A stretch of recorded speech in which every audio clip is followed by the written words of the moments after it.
Okay, so another example here involving dividing decimals. So we'll do our second example. We've got negative 1.6624 divided by negative 0.16.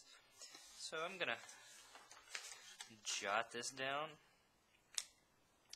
So negative 1.6624 divided by negative 0.16.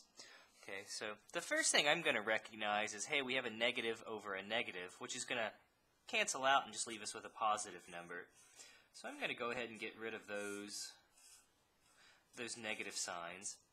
The same thing, I'm worried about the decimal place in the denominator. So just like before, in this case, I need to move it 2 places.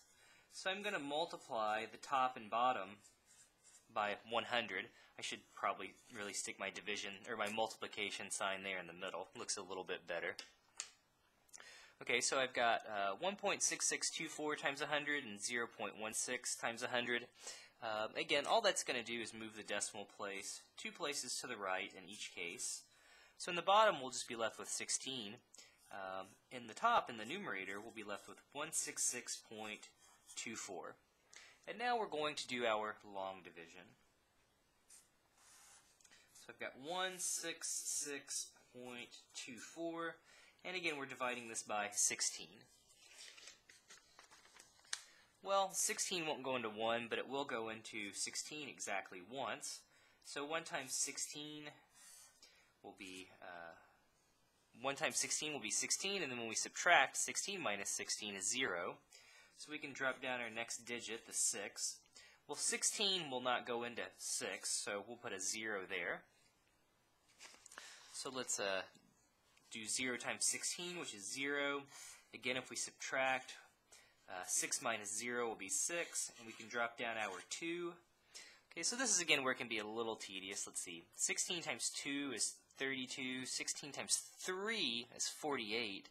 16 times 4 is 64, which is too big, so it looks like we'll have to use 3. Okay, so 3 times 16 we just said is going to be 48. And now if we subtract, so if we subtract 62 minus 48, that's going to leave us with 14. And again, we can drop down our 4. So now I think, does 16, how many times does 16 go into 144? Well, 16 times 10 would be 160, which is too big. But if you take 1 away, 1 multiple of 16 away from 160, you're left with 144. So it looks like if we do 16 times 9, 16 times 9 is going to be exactly 144. So we have no remainder in this case. Again, we can just carry our decimal place. Just keep it exactly lined up. So it says if we do our very original problem, which was negative 1.6624 divided by negative 0.16, it says we'll be left with positive 10.39 as our solution.